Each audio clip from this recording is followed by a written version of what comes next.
Assalamualaikum warahmatullahi wabarakatuh.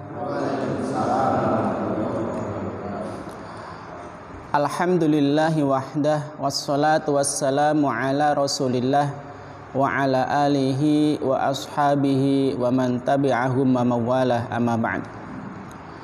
Alhamdulillahi rabbil alamin. Pada malam hari ini kita kembali dipertemukan oleh Allah subhanahu wa ta'ala dalam majelis ilmu. Semoga kehadiran kita dalam majelis ini mendapatkan ridho dan berkah dari Allah subhanahu wa ta'ala. Salawat dan salam semoga senantiasa limpahkan kepada teladan kita Nabi Muhammad sallallahu alaihi wasallam, para keluarga, sahabat, tabi'in, dan orang-orang yang senantiasa mengikuti ajaran beliau. Semoga kelak yaumul qiyamah kita mendapatkan syafaat dari Rasulullah atas izin Allah. Amin Allahumma amin. Ma'asyiral muslimin rahimakumullah. Kita lanjutkan kajian kita masih tentang hadis arba'in. Telah sampai pada hadis yang ke-24 yang berjudul Tahrimudz Zulmi, keharaman berbuat zalim. Qala al-muallif rahimahullah wa nafa'ana bihi wa bi ulumihi fid dharaini amin. An Abi Dzarrin Al-Ghifari radhiyallahu anhu anin Nabi sallallahu alaihi wasallam fi ma yarwihi ar-rabbih azza wa jal annahu qala ya ibadi inni haramtu dzulma ala nafsi wa ja'altuhu bainakum muharraman fala tadzalamu. Diriwayatkan dari Abu Dzar Al-Ghifari radhiyallahu anhu dari Nabi sallallahu alaihi wasallam, sebagaimana beliau riwayatkan dari Rabbnya, dari Tuhannya azza wa jalla, bahwasanya Allah subhanahu wa ta'ala berfirman, wahai hambaku, sesungguhnya aku telah mengharamkan kezaliman atas diriku, dan aku telah menetapkan haramnya kezaliman itu di antara kalian. Maka janganlah kalian saling berbuat zalim. Ya ibadi kullukum dhallun, wahai hambaku, kalian semuanya adalah sesat, illa man hadaituhu, kecuali yang telah aku beri petunjuk. Fastahduni, maka mintalah petunjuk kepadaku. Ahdikum, niscaya aku akan beri petunjuk kepada kalian. Ya ibadi, wahai hamba-hambaku, kullukum ja'i'un, kalian semuanya adalah kelaparan, illa man at'amtuhu, kecuali siapa saja yang telah aku beri makan. Fastat'imuni, karena itu mintalah makan kepadaku. At'imkum, ut'imkum, niscaya aku akan beri makan kalian. Ya ibadi, wahai hamba-hambaku, kullukum arin, kalian semuanya adalah telanjang, illa man kasautuhu, kecuali yang telah aku beri pakaian. Fastaksuni, karena itu mintalah pakaian kepadaku. Aksukum, maka aku akan beri kalian pakaian. Ya ibadi, wahai hamba-hambaku, innakum tukhti'una bil laili wan nahar, sesungguhnya kalian berbuat kesalahan pada malam hari dan siang hari. wa ana aghfirudz dzunuba jami'a, dan aku mengampuni semua dosa. Fastaghfiruni, karena itu mintalah ampunan kepadaku, aghfir lakum, niscaya aku akan ampuni kalian. Ya ibadi, wahai hamba-hambaku, innakum lang tablughu dzurri fatadurruni wa lang tablughu naf'i fatanfa'uni.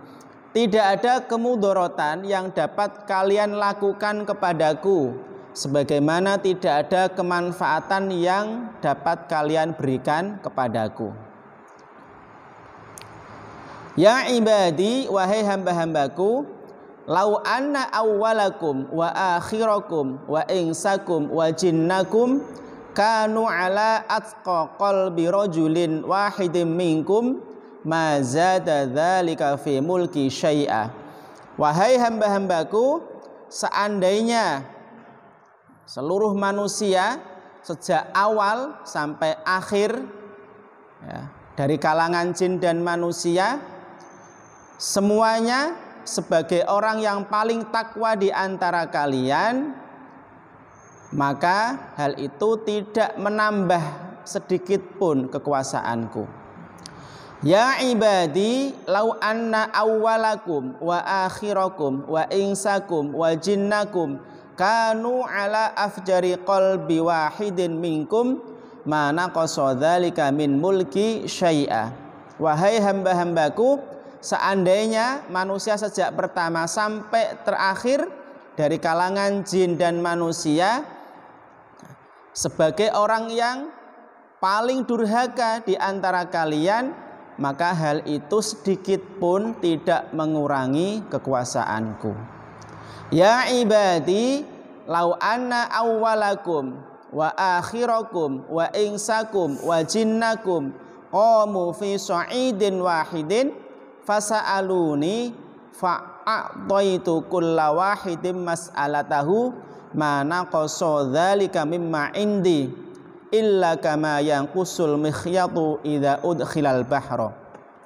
Wahai hamba-hambaku, seandainya manusia sejak pertama dan sampai yang terakhir di antara kalian dari kalangan jin dan manusia berada dalam tanah yang lapang, kemudian mereka meminta kepadaku, lalu aku beri setiap dari mereka apa yang mereka minta, maka sedikit pun itu tidak mengurangi apa yang ada pada diriku, kecuali bagaikan berkurangnya air bila sebatang jarum dicelupkan di dalam lautan. Ya ibadi, innama hiya a'malukum uhsiha lakum thumma uwaffikum iyyaha faman wajada khairan falyahmadillah wa man wajada ghaira dzalika fala yalumanna illa nafsahu. Wahai hamba-hambaku, sesungguhnya semua perbuatan kalian akan diperhitungkan untuk kalian, kemudian diberikan balasannya secara sempurna. Barang siapa yang banyak mendapatkan kebaikan, maka hendaklah dia bersyukur kepada Allah. Dan siapa yang menemukan selain kebaikan itu, janganlah ia mencela kecuali dirinya sendiri. Rawahu Muslim. Hadis ini diriwayatkan oleh Muslim. Ma'asyiral muslimin rahimakumullah, ini adalah hadis qudsi, ya, hadis qudsi. Hadis qudsi itu apa? Hadis qudsi itu adalah hadis yang diriwayatkan oleh Rasulullah Sallallahu Alaihi Wasallam dari Allah Subhanahu wa Ta'ala. Jadi hadis yang diriwayatkan oleh Rasulullah dari Allah Subhanahu wa Ta'ala, yang mana redaksinya itu sepenuhnya diserahkan kepada Nabi Sallallahu Alaihi Wasallam, tapi kontennya berasal dari Allah Subhanahu wa Ta'ala. Nah, ini hadis qudsi. Nah, lantas apa bedanya hadis qudsi dan Al-Quran? Ya, bedanya apa? Kan sama-sama firman Allah. Nah, bedanya adalah kalau Al-Qur'an ya, kalau Al-Qur'an itu barang siapa yang membacanya maka untuk setiap hurufnya akan mendapatkan 10 kebaikan. Jadi kalau kita membaca Al-Qur'an itu satu hurufnya itu balasannya 10 kebaikan. Misal kita membaca Bismillahirrahmanirrahim, itu satu hurufnya pahalanya 10 kebaikan. Ini kalau Al-Qur'an. Nah, sedangkan hadis qudsi maka kalau kita membacanya tidak mendapatkan pahala sebagaimana kita membaca Al-Qur'an. Ini yang pertama, perbedaan yang pertama.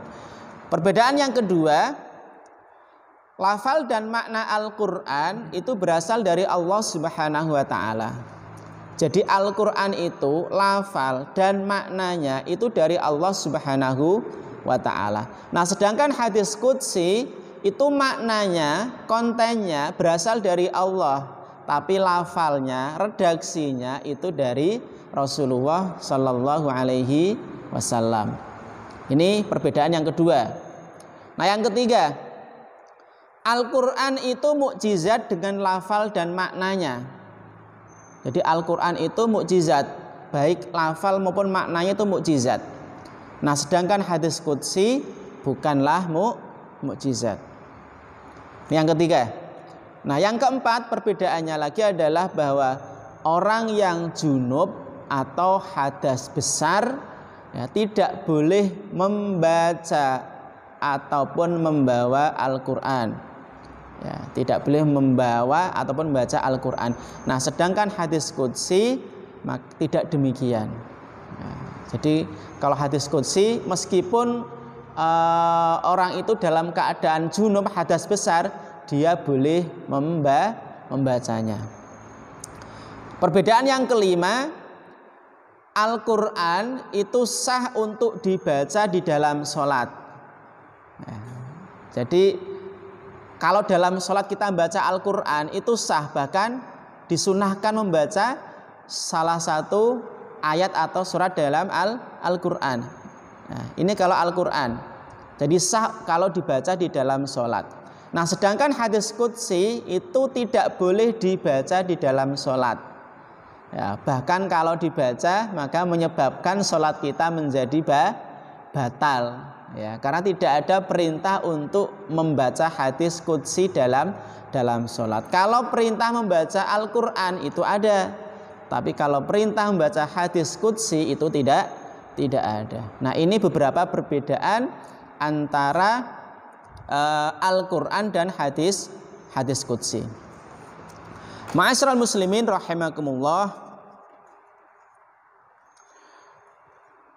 Dalam hadis ini Allah Subhanahu wa taala menegaskan bahwa Allah itu mengharamkan kezaliman atas dirinya sendiri.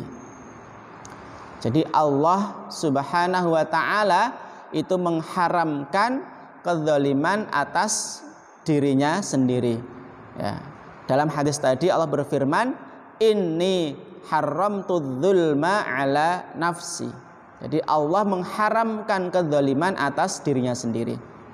Nah, ini bisa kita dapati dalam ayat-ayat Al-Qur'an ya. Di antaranya adalah firman Allah Subhanahu wa taala, "Wa ma ana bidzalamil lil 'abid," dan tidaklah aku menzalimi kepada hambaku.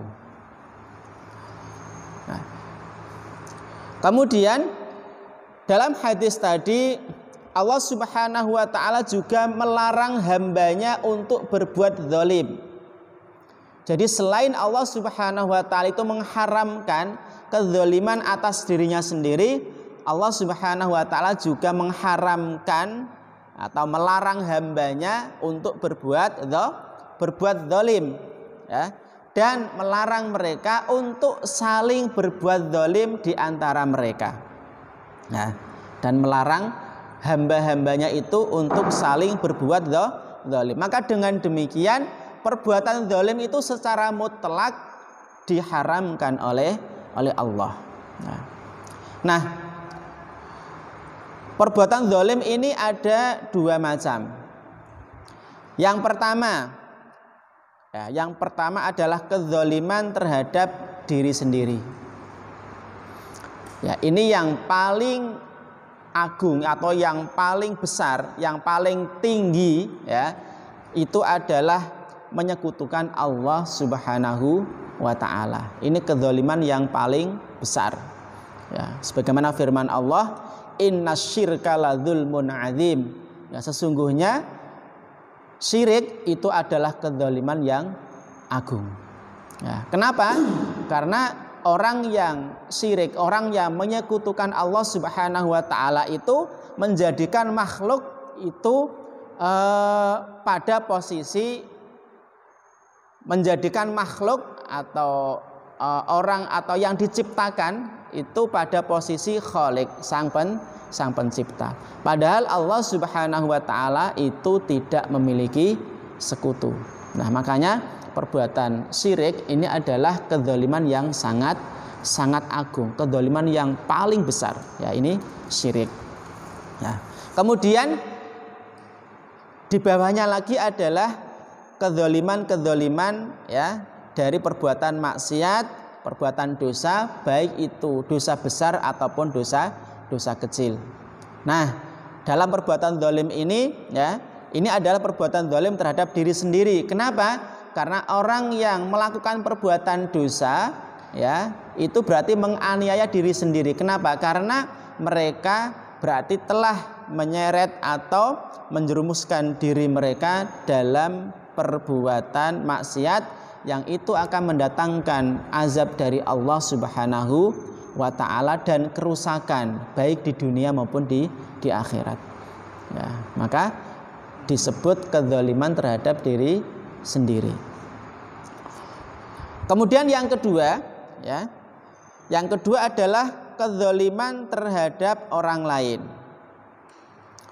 Nah, ini banyak disampaikan oleh baginda agung Rasulullah Sallallahu Alaihi Wasallam mengenai larangan berbuat zalim kepada orang lain, kepada sesama. Nah, di antaranya adalah dalam sebuah hadis disebutkan innadz-dzulma dzulumatu yaumil qiyamah. Innadz-dzulma dzulumatun yaumal qiyamah. Sesungguhnya kezaliman itu adalah kezaliman atau kegelapan pada hari kiamat. Ya, sesungguhnya kezaliman itu adalah kegelapan demi kegelapan pada hari kiamat. Nah, lawan kata dari zalim ini berarti adil. Zalim itu kan menempatkan sesuatu tidak pada tempatnya. Ya. Menempatkan sesuatu tidak pada tempatnya. Lawan kata dari zalim adalah adil. Ya. Kalau zalim itu dilarang, maka bertindak adil, berbuat adil ini adalah diperintahkan dalam Islam. Ya. Karena keadilan ini adalah dasar dari tegaknya hukum, ya, dan peradaban. Sebagaimana kezaliman ini adalah merupakan sebab hancurnya bangsa dan runtuhnya peradaban. Ya, jadi kalau keadilan ini adalah dasar tegaknya hukum, ya, dan juga peradaban. Sedangkan kezaliman ini adalah sebab hancurnya bangsa dan juga runtuhnya peradaban. Ma'asyiral muslimin rahimakumullah, dalam hadis tadi disebutkan bahwa kita semuanya itu membutuhkan Allah Subhanahu wa ta'ala. Ya, kita semuanya itu membutuhkan Allah Subhanahu wa ta'ala dalam rangka untuk mendapatkan kemaslahatan dan untuk menolak berbagai macam kemudaratan baik di dunia maupun di akhirat. Ya. Kita sangat membutuhkan Allah Subhanahu wa ta'ala. Ya, membutuhkan hidayah, petunjuk dari Allah, membutuhkan rizki dari Allah Subhanahu wa ta'ala, membutuhkan rahmat dari Allah Subhanahu wa taala, juga membutuhkan maghfirah atau ampunan dari Allah Subhanahu wa taala. Maka hendaknya seorang muslim itu senantiasa taqarrub, mendekatkan diri kepada Allah Subhanahu wa taala dengan menampakkan kebutuhan, ya.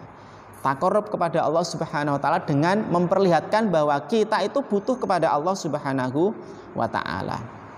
Nah, kemudian benarnya ubudiyah atau benarnya penghambaan itu akan tampak melalui 3 hal. Jadi benarnya sebuah ubudiyah atau penghambaan itu akan tampak, akan kelihatan melalui 3 hal. Yang pertama adalah melalui permohonan, ya, melalui permohonan, ya. Maka Allah Subhanahu wa taala itu suka kalau ada hambanya itu memperlihatkan kebutuhan kepadanya. Allah itu suka, Allah itu cinta kalau ada hambanya itu memohon kepadanya, meminta kepadanya. Sebaliknya, kalau ada orang yang tidak meminta kepada Allah Subhanahu wa taala, nah ini malah dimurkai oleh Allah Subhanahu wa taala. Jadi Allah itu senang, Allah itu cinta kepada hambanya yang senantiasa memohon dan meminta kepadanya, ya. Maka dalam sebuah hadis disebutkan, liyas'al ahadukum rabbahu hajatahu kullaha hatta syasa'i na'lihi idzan qata'a. Hendaklah seorang dari kalian itu meminta kepada Tuhannya terhadap seluruh kebutuhannya, bahkan terhadap tali sandalnya ketika putus. Jadi hendaknya kita itu mau minta terhadap seluruh kebutuhan kita, sampai pada hal yang remeh sekalipun ketika sandal kita itu putus, ya. Nah, kita hendaknya meminta kepada Allah Subhanahu wa taala. Karena dengan meminta kepada Allah itu akan menunjukkan bahwa kita itu sebagai seorang hamba yang butuh kepada Allah, ya, yang butuh kepada Allah. Kemudian yang kedua, dengan cara memohon petunjuk, memohon hidayah. Nah, ini kalau kita sholat, ya, setiap kita sholat kita pasti mengucapkan ini, meminta kepada Allah, meminta petunjuk. Ihdinas shiratal mustaqim. Minta petunjuk kepada Allah Subhanahu wa taala. Kenapa? Karena yang bisa memberikan hidayah, bisa memberikan petunjuk itu adalah Allah Subhanahu wa taala. Nah, kita itu tugasnya hanya menyampaikan, ya, menyampaikan berdakwah kepada orang lain. Nah, adapun petunjuk itu hak Allah Subhanahu wa taala. Nah, kalau kita sudah menyampaikan kewajiban kita, ya, berdakwah kepada orang, mengajak orang pada kebaikan, maka kemudian hasilnya kita serahkan kepada Allah, ya. Karena yang berhak memberikan hidayah, memberikan petunjuk adalah Allah Subhanahu wa taala, dan kita, ya, hendaknya senantiasa meminta petunjuk, meminta hidayah kepada Allah Subhanahu wa taala. Kemudian yang ketiga adalah dengan ketaatan secara total, ya, menjauhi yang dilarang oleh Allah Subhanahu wa taala dan melakukan yang diperintahkan oleh Allah Subhanahu wa taala. Nah, ini